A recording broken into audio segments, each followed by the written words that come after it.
This episode of A Conversation with John Conenna is sponsored by Generate. In today's digital age, staying ahead means harnessing the power of generative AI. Wondering how your small or medium-sized business can join this revolution? Look no further than Generate, your strategic partner for integrating cutting-edge generative AI solutions. We create personalized plans, adapting existing AI technologies to fit your specific business needs. Plus, our expert team provides essential training, empowering you to make the most of these innovative technologies. Interested in transforming your business with AI? Reach out to us at generateteam@gmail.com. That's generate, GENERAIT, team@gmail.com. And now, on with the episode. Good evening and welcome to another edition of A Conversation with John Conenna. Tonight, we have one of the most popular ex-Chicago Blackhawks that ran through here from 1988 to 1996. But besides that, he was a member of the Phoenix Coyotes, Philadelphia Flyers, Los Angeles Kings, and the San Jose Sharks. We talk about the USA Hockey Hall of Famer, number 27 here in Chicago, Jeremy Roenick. Jeremy, truly appreciate you coming on tonight. And I hear you haven't been doing nothing. What's going on, young man?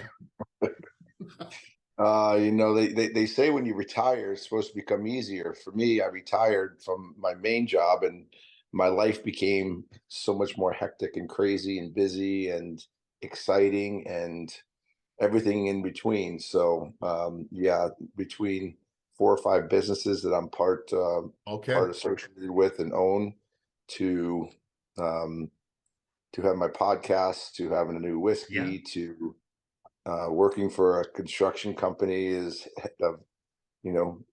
part of business development. I'm all over the place. So I got to ask you. So then it's true here. The saying really is one door closes, one door opens. For you, I think there's a lot of doors that have opened up after you were doing the broadcasting, right? Well, the one door closed and 20 opened. And exactly.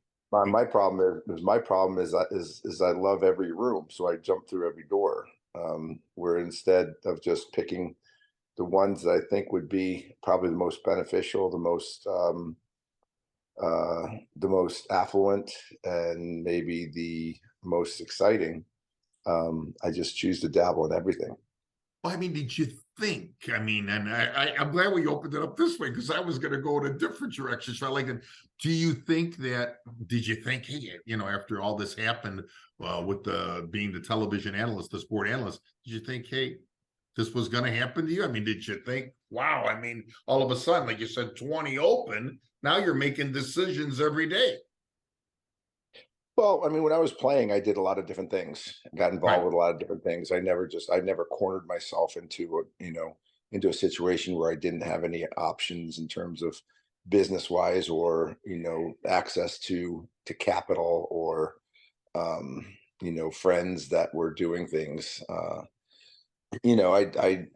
wasn't planning to get into TV after hockey. It's just sort of happened right away. And I thought I did an amazing job for 10 years, and still people say they miss me tremendously, which, I do back, but I wouldn't want to do that again, to be on a panel and work on television. I like the podcast aspect. I can do it when I want to do it. I can say what I want to say.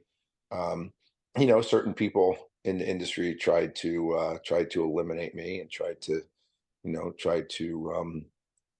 erase me, but they might erase me in certain aspects, but my life I'm still out in the public. I'm still in the public eye. I'm still very followed on social media and big time. And everywhere I go, it's always a barrage of nice comments. So, um, I turn out better no matter what happens. I got to tell you, I wound up listening to your Snipes and Stripes podcast. By the way, congratulations. You guys do a great guy with Mr. Peel over there. And I listened to the one with Sue. I listened to the one with Subban.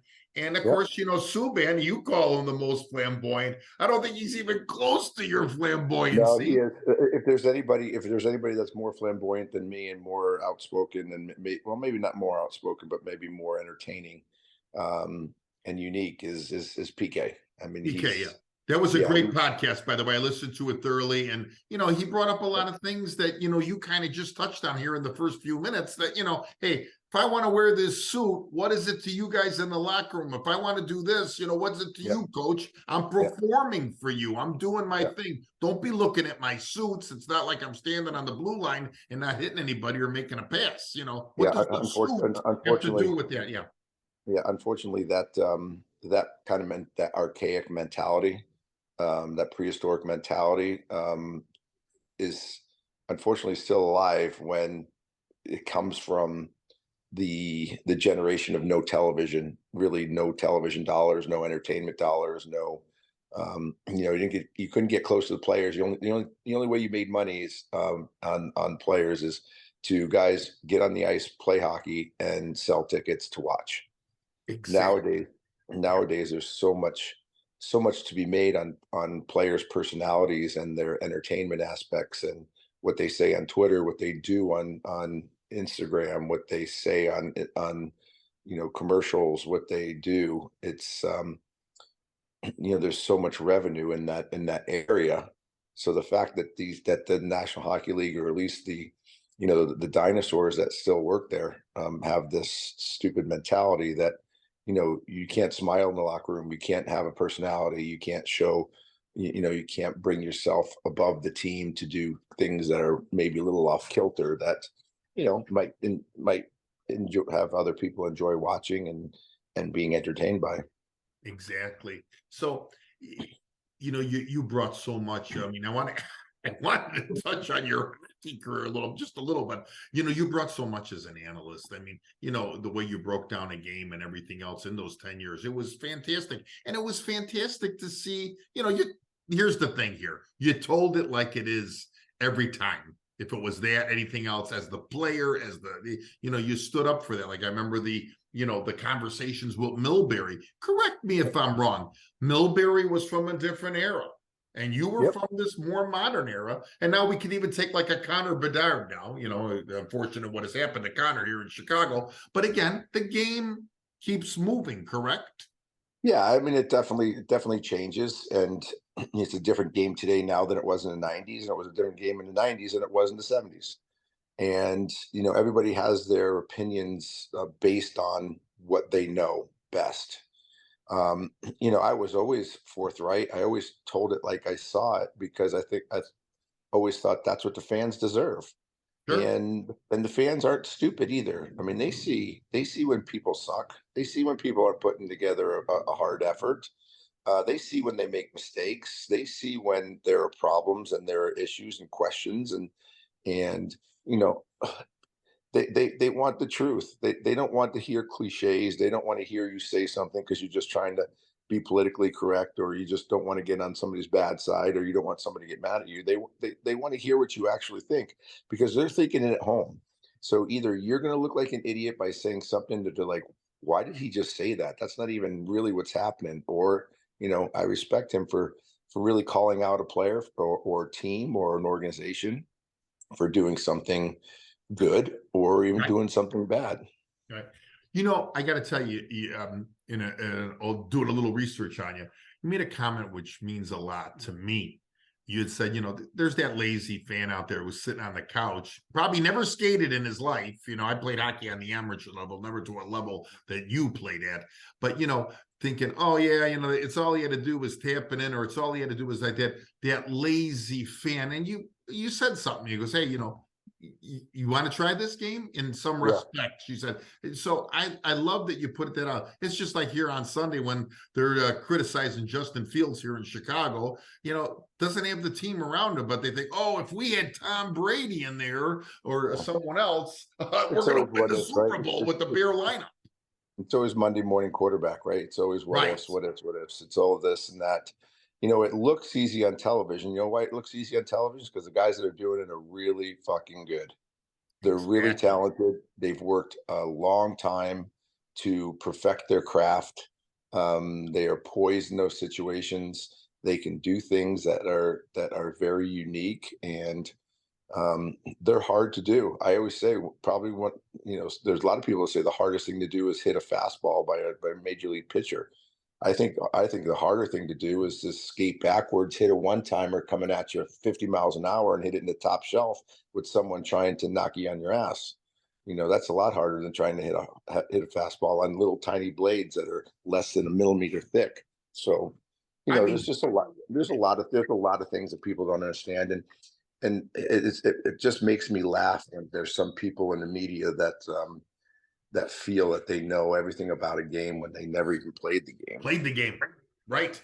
Never even played the game. And thank you for bringing it up that way, because here, this game of hockey, not because you being the professional hockey player, you're skating, you're shooting the object, the puck, you're getting hit just like they're getting hit in football, but you're on a blade about this thick. If you can see my fingers, you're on a blade. You're not running. We're not playing street hockey here. We're on a blade, and you got to skate, and you're getting knocked around. I mean, like the other night when Bedard got hit, he ran into a guy that, boom, he cut up the middle. Okay. He'll learn very, very, very quickly in the National Hockey League. You can't go through the middle with your head down. Through the middle, right. And that's what I said. Great point by you. I want to dabble back to the Chicago years, but truly appreciate the way you opened this up tonight, because you got the Dago going here, the little bit of fire in the blood here tonight. Quickly, I want to ask you, when you came here to Chicago in '88, and of course you had a great run there at Thayer and Academy. What was the feeling coming into the old building and getting drafted by the Hawks back in '88? That's my first question of the night to you. Scary as shit. Okay. Scary. I mean, I was 106, not even 160 pounds, 5'10", a lot like Connor Bedard is right now, going into a city that was an original 6 team. Sure. I walked into the building, a week late for camp. Saw Al Secord naked with no teeth, hair, cuts all over his face. Scariest person I've ever seen scariest grown up I've ever seen in my life. Yeah. And then I had to go out and play, and I had to dodge slashes and dodge, punches and hits and people trying to, take me out, because I was the big guy on campus, because I was the #1 pick. Sure. But you had to have bite. I was taught very quickly to have bite, to have thick skin, and to fight back and to have an edge. And I did that. And I think because I did that early, I think I got a lot of respect, and I think I gained a little bit more room for myself by letting guys think that I was a little bit, maybe a little tilted in the brain. Right. But I wanted to be an all-around player, and I wanted to be successful, and failure was not an option. And I would have done anything I had to, just right to the death. I mean, I would have done it right to the death if it meant being a professional and not being. You know what? You were basically telling me, and what you're telling me now, you're basically intimidating the intimidator, because, like you said, you were tested, you were battle tested. Well, or it's not just that. I think you have to relay that impression on them. By no means am I going to beat up a Kelly Chase or a Bob Probert at the time, or anybody for that matter at 18 and 19. But if you instill a question in somebody's mind that something crazy might happen, or you're not going to push him out. He's coming back. He could do something crazy. He's going to hit me. He's going to do something in retaliation. It's impression is everything, whether that was really going to happen. But I had to create an impression that something crazy would have happened if you were going to mess with me. the first impression means a lot too, Jeremy, and the way you just said it for sure. Because if you would have went the other route, well, okay, you don't Oh, have listen, you don't fool these guys. And no when you say first impression, you only get one chance for a first impression. And exactly people learn really quick. They see. And once they see who the real person is, they you can't fool them anymore. right. So you have to make sure that that first impression is one that they're going to remember. And I was always one of those guys. I just made sure that I did everything that I possibly could. I worked my ass off. I hit everything that I could because Mike Keenan made me be a physical player. And if I didn't, I wasn't going to play. And then I slashed and I punched and I speared people, and I did anything that I possibly could to hold on to an edge to make sure that guys didn't take advantage of that. And I see with Connor Bedard right now. I see guys taking advantage of Yes. him because of his size, because of his lack of strength, testing him a little bit. And I think Connor's done an amazing job of coming into the league and with 17, 18 goals, almost a point a game. He's done a phenomenal job. Right. But I think he has to learn to have an edge and a bite and a pushback that I think will make him that much better. Sure. To me, he looks nervous on the ice all the time. He's got those eyes wide open. He's always looking around. I've seen him spray snow and get really nervous, which is okay, which is understandable. He's 18 years old. He's small. I'm not saying it's a bad thing, but at some point, he's got to show these other players that he's playing against that he's not gonna back down, and he's Yeah. gonna bite back. And of course, I don't know what type of surgery he had on the jaw. We're hearing here in Chicago. Of course, you probably know better than me where you're at. It could be 6 to 8 weeks. But, that first time he comes back, it's going to be, like you said, his style is going to change a little bit, correct? I mean, he's going to think twice about going up the middle, think twice about doing something. Well, I think he's got to learn. I don't think Right. he should change. I don't think he should change his game. I think if anything, I think he's got to up his game. I think he's got to Yes. get more. I think he's got to get more aggressive. I think he's got to be a little bit more cognizant of where he's going. He has to know where those danger zones are. He's got to know that these guys are big. They'll step up. They'll get in Sure. there. Sure. But I think just the opposite. I don't think you come back and you play protective. I think you come back and play aggressive. Aggressive. Right. Yeah. I got to ask you, you were the type of center for me when my son was growing up here with me in Chicago, because he played here, travel leagues and all that. You were the type of center that could play a finesse game, a crash. You want to crash and bang? Let's do it. This is why you could play any team. I thought I used to tell my son, look at him tonight. He's razzle dazzle. The other night he's checking everybody all over the freaking rink. I go, Yep. You had that different style, that different persona every night. You weren't just this one-dimensional player. Does it go back to, was this how you always were? No, I was never a hitter. I was never a tough player when I was in high school and I was a kid. I never hit anybody. Right. Never. I really didn't hit anybody until I became a Chicago Blackhawk because Mike Keenan made me. Right. Mike Keenan made me a multi-dimensional threat. We had a team that everybody had to hit, everybody had to finish their check, everybody had to be physical, everybody had to fight. And if you weren't, you weren't going to play. Exactly. And it scared the shit out of me. Like I was nervous every night, and every morning I had ice bags all over my knees and my shoulders and my back, and and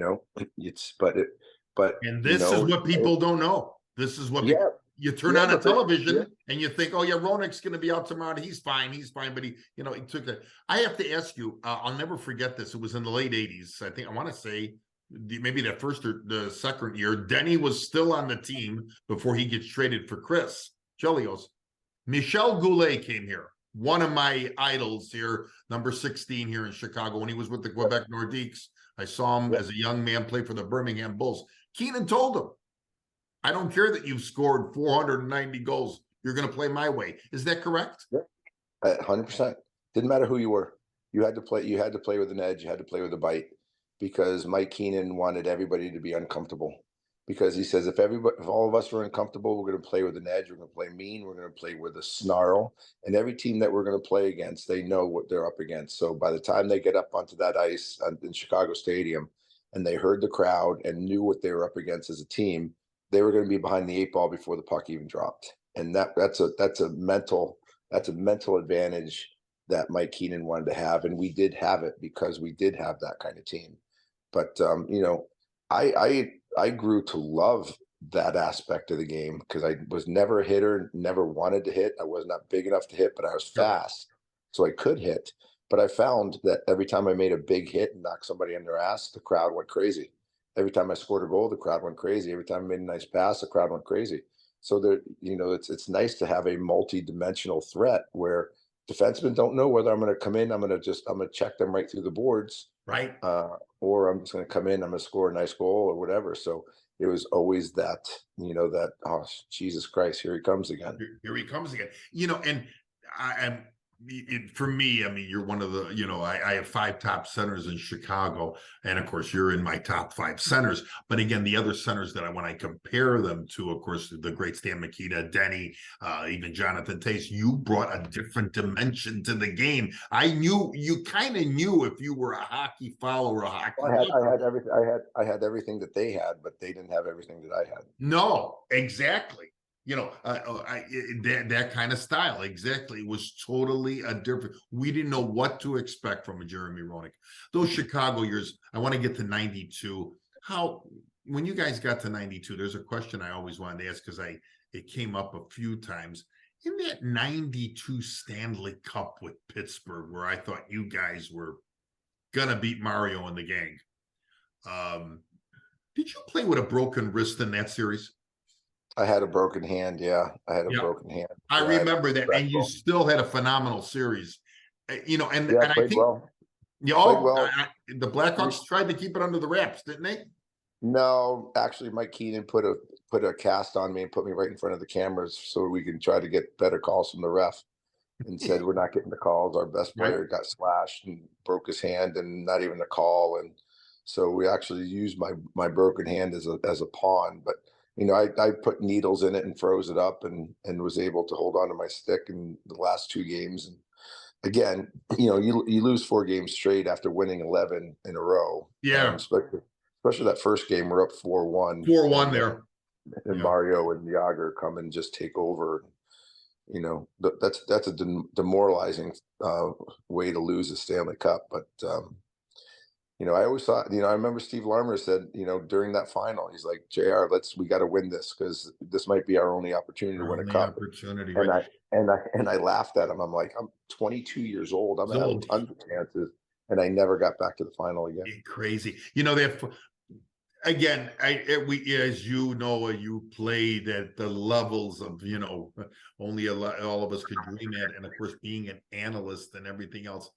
When you guys had that 4-1 lead on Pittsburgh, not to go back, I know that's a long time ago now, we're talking a while back, but is that the momentum game that says, oh no, these guys, I mean, does it really, to lose 5-4, be leading the whole game? I mean, listen, it's whenever you have a chance to win the first game in the playoff series, especially Stanley Cup final, it's a big game because you acquire home ice advantage. Yes. And I think losing that game, not only was it demoralizing because we had a 4-1 win, but it was our first loss in 11 games. And you see that other side. I mean, they have nine Hall of Famers on that team. Yeah. At the time. So, it's not only demoralizing to lose, but it's also where it puts that question mark in your brain. In the brain. And subconsciously it's there when we're rolling through 11 straight, we're not even thinking we can lose. And then all of a sudden we lose a game like that, and now you question yourself and you question, whether we can get this done. And we still had a great series. I mean, don't get me wrong, I think we lost every game by 1 goal, but it was, it was a tough one to lose the first one like that. I remember game 3 real quick. I think you guys lost by 1 goal, and Goulet hit the post with like 30 seconds left. Was in the old stadium, of course. But no, that was a great series. The scores were close. And I think the game 4, I think it was 6 goals were scored in that first period. I think Graham got 3 goals in the first period. Yeah, so Dirk Graham said in the locker room, he stood up and before we went on the ice before the game, he said to everybody, he says, I'm going to play the best game I've ever played. I'm going to play the best game I ever will play. And never in my life am I going to put together a game like I will for you guys tonight. And he goes, who's with me? And I said, I'm in. And he scored a hat trick in the first period. I scored 2 goals, and I think I had 2 and 1 that game, 2 and 2. You had a phenomenal series. You had a phenomenal series that series. And you're playing with the broken hand to boot. Right. The Chicago years, I mean, as they went on, even from 92, the 50-goal seasons and everything else, you had some great line mates and everything else. The Chicago, when the thing came, I think it was 96 when they made the trade, right? Yeah, it was 96. I was up for a new contract. I thought that I was worth a certain amount of money. The Hawks weren't seeing eye to eye, didn't agree with me. Yeah. And it was literally the beginning of the salary cap change, right? Of where all of a sudden salary disclosure came in. Everybody knew what everybody was making. We started getting TV revenue, more money started coming in, salaries started getting higher. Lindros changed the whole barrier of salaries by coming in and making $3.5 million without even playing a game. Right. And here I am 2 years later after Lindros comes in the game at $3.5 million without scoring a goal, and I've had, 2 50-goal seasons, 3 100-point seasons back to back, and I want $4 million. I thought I was well worth the $4 million, and they weren't, and we got into a squabble. And next thing you know, I end up someplace else. The thing that I kind of laughed at, they said no to me when I was 26 years old at $4 million, yet the year and a half after they traded me, they signed Dougie Gilmore for 6.5. And Dougie was done pretty much. And he was 6 years older than me, 7 years older than me. I mean, it's kind of stupid if you ask me. But people say, if there's anything that you would do or change in your life or in your career, what would it be? And it would definitely go back to that 96 negotiations with the Hawks, and kind of change my demeanor, change my attitude, change my mentality, and maybe have a little bit more respect for the ownership and what they were looking for, and try to come to a more of a smart conclusion rather than flying off at the handle. Not because you're on. I really appreciate you coming on tonight for this, because I'm talking like this, but not because you came on and said yes to me, but things start to crack and crumble in Chicago after you leave. Again. I always say they won 2 cups in 2010, 2012, or 13 because they traded me in 96. Because if you think about it, okay. After they traded me, and then Chelly left and Eddie left, but after they left me, a lot of fans didn't go back, and the team started losing, and they started losing bad to the point to where they were getting 4,000, 5,000 people in the stands. It was very bad. And in order to rebuild, you have to get some good players. In order to get good players, you have to be one of the worst teams in the league to get one of the higher draft picks. Well, come 2004, they're at the bottom of the bottom of the league, and they get one of the top picks. They get the 3rd pick. They get Jonathan Taves, and then they're still bad the next year, and they get lucky and win the lottery and end up getting Patrick Kane in 2005. So between those 2 years, they got their 2 catalysts back to back, which they were able to build around, and 6 years later win a cup. It was a long way from 1996, but I thought Rocky did an amazing job coming in and bringing that whole thing, kind of changing the mentality that the Blackhawks had for a long time. Bringing back the ambassadors, paying guys, the money that actually they deserve, that the league was pretty much okay with, and Rocky gave the game back to the fans, the team back to the fans, and they came back and won a cup, and now it's rocking and rolling again. Even though they're the last place team in the league and one of the worst teams in the league now, it's kind of rebooting again, Yeah, right? they're rejuvenating, you know. Here comes Bedard again. They get the #1 pick. They're going to get another big pick next year. Sure. But the difference is this time the fans are still coming back because they see different things. Exactly. How were those years after Chicago? I know you of course you go on to Phoenix, Philadelphia, Los Angeles. I mean, as let's talk as buddies now. How was it leaving Chicago? I mean, because I mean, it's in I see it even in your demeanor. Listen, I was sad. Of course, I was sad. I would have loved to play in Chicago. Who knows what my career would have been if I stayed in Chicago my entire career. But I got to go to Phoenix. I mean, I lived in Scottsdale. I live in the biggest, fastest growing city in the country in sunshine, Right. and where my kids were raised. I had a house there for 25 years. Wow. Right. So, I mean, if they wanted to bury me in some place that I wasn't going to like, Scottsdale wasn't the place. I mean, it was an amazing place to play for 5 years for me. We built a great team. We built a great attitude in the city, a fan base, a minor league system, the youth programs. It was a lot of fun. Going to Philly was like a dream come true for me. Playing in a city that literally matched my game to the fans dedication. The way I played is the way the the fans cheered. Philadelphia, for sure. And we had a great relationship. I still have an amazing relationship with Philadelphia hockey fans, because I think they really loved what I put into the team and what I put into the city. And unfortunately, again, you're getting older, things happen. Going to LA was probably a bad decision. And then going to Arizona was a bad decision, but then got saved by Dougie Wilson in San Jose and had two amazing years in San Jose in my last 2 years, and really finished on a high. And you've always given great kudos over the years to Wilson. That's I mean, that's a class move by you all the time. He saved my life, like literally, not figuratively, literally. Literally, yeah. No, that's fantastic. I mean, you've always been classy about that, and I just love hearing the stuff that you say about Wilson. Hey, I'm going to just do a little pause and then get into like a 5-6 question thing, and then I have something to say to you at the end because we're almost finished here, and your time is valuable, and I really appreciate it. We're visiting with the one and only number 27, Jeremy Roenick, one of the greatest centers ever to play here in Chicago, a United States Hall of Fame inductee. And when I tell people numbers of 513 goals, 703 assists, 1,216 points, and all the awards that you've won, and of course, being a member of the USA Hockey and everything else, the National Hockey League Hall of Fame, Jeremy, in my opinion, you don't even have to say nothing.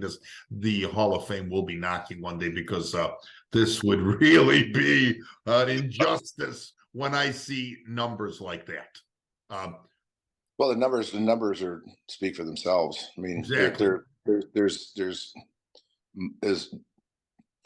multiple people. I mean, maybe hundreds of people in the Hall of Fame that don't have the numbers that I have. But I'll disagree with you. I disagree with you. I don't think they'll ever let me in. I think I'm not their type of person. I think there's too many grudges held against me for multiple reasons. But what I love though. People come up to me. I have more people come up to me and say, "You should be in the Hall of Fame. You should be in the Hall of Fame. You should be in the Hall of Fame." And that means more to me than the people that are choosing the Hall of Fame, putting me in. It's the fans know I should be there, for sure. and they tell it to me all the time. So that's my Hall of Fame. I'm done wondering whether it's going to happen or worrying about it. My dad passed 2 years ago. I mean, I think he deserved to see it, and sure, he didn't get to see it. So it really, whatever, doesn't matter. And you know what? Again, it's really stupid. And like you said, to open up our podcast tonight, that, you know, people are thinking of all these things for all the wrong reasons. Look at the player and what you did for hockey. What you did for hockey. I got 5 questions for you, and then something I want to say to you at the end. First question: early mentor in your life, a couple mentors, just a couple names that you still think about to this day. Well, obviously my dad, because he was my coach for the longest time. Okay. Yeah, so my dad was really big in that. My high school coach was amazing. He was just a ball buster of a coach. He really prepared me as a tough coach for Mike Keenan. So he was right up there. Then getting into Chicago, I was around Steve Larmer, obviously Doug Wilson, Savvy, then Chelly. These guys took like the best care of me, when I was coming up. So those guys probably that come off the top of my head earliest. Steve Larmer deserved to be in the Hall of Fame. Jeremy Roenick? 100%. 100%. He would have broken the Ironman record if it wasn't for the Hawks screwing up his contract and then trading to the Rangers. Sure, unbelievable. And he won a cup. He was one of the best. He won a cup with the Rangers. Exactly. One of the best right wingers of all time. Yeah. Top movie of all time that you can watch over 200 times. Shawshank Redemption. Okay. The best. Good. I love it. Good. Well, you can put it on right now, like after talking to me, right? You could just, let's put it on if you're in the mood for it. Yep. Anytime. I gotta ask you something. It's coming from a friend of mine here in Chicago. I met you at a bar in Palatine called Dirty Nelly's. His name is Don Johnson, so he wants to give a shout out to you. What would be your dream foursome of all time? With you, of course, you got to pick the other 3. Who's your dream foursome? Because I know you love the golf, JR. Yeah, I mean, I've always thought about that. I mean, I've been asked that before. I said I'd always love to play with Arnold Palmer. I would have loved to have played with Ronald Reagan and with Clint Eastwood. I mean, okay. just a variety of different characters and personalities. And yeah, can you imagine the conversation between the 4? I mean, awesome. It would be out of nuts. Awesome. Every single one of them had a determination and a grit and an attitude and an edge about them that made them great. Yeah. Very nice. Very nice. I got to ask you something. Guys that you've played with, old school or this, I want you to name, in your opinion, Jeremy Roenick, now be the analyst again, the top 5 goalies of the JR Dream Team. Top 5 goalies. Marty Brodeur. Okay. Eddie Balfour, Dominic Hasek, Luongo, and Patrick Waugh. Did I say Patrick Waugh? You put him. Yeah, you did. The last one is Patrick Waugh. Those are your top 5 if JR is making the JR team, right? Yep. Beautiful, great goaltenders. I'd probably venture in there Vasilevsky if I could. I think you answered this one already, but the ultimate best coach that you were coached under in the NHL? No, Mike Keenan. Mike Keenan was there for me personally. He was there for me professionally. He was a dictator, but also a friend. And and it was never personal for him with me. He always wanted the best out of me, and he brought the best out of me or scared it out of me. One of the two. And even though we knew we had you coming here to Chicago as one of the, a top player, is he the light switch coach for you when it comes to like, okay, he took you to another level? I would not have been as successful on the ice if I didn't have the attitude, the physicality, or the grit that Mike Keenan made me have. Wow, fantastic. Last question before I have to say what I have to say about you. You're the center. Who are your 2 wingers of all time that you want to skate with, and 2 defensemen?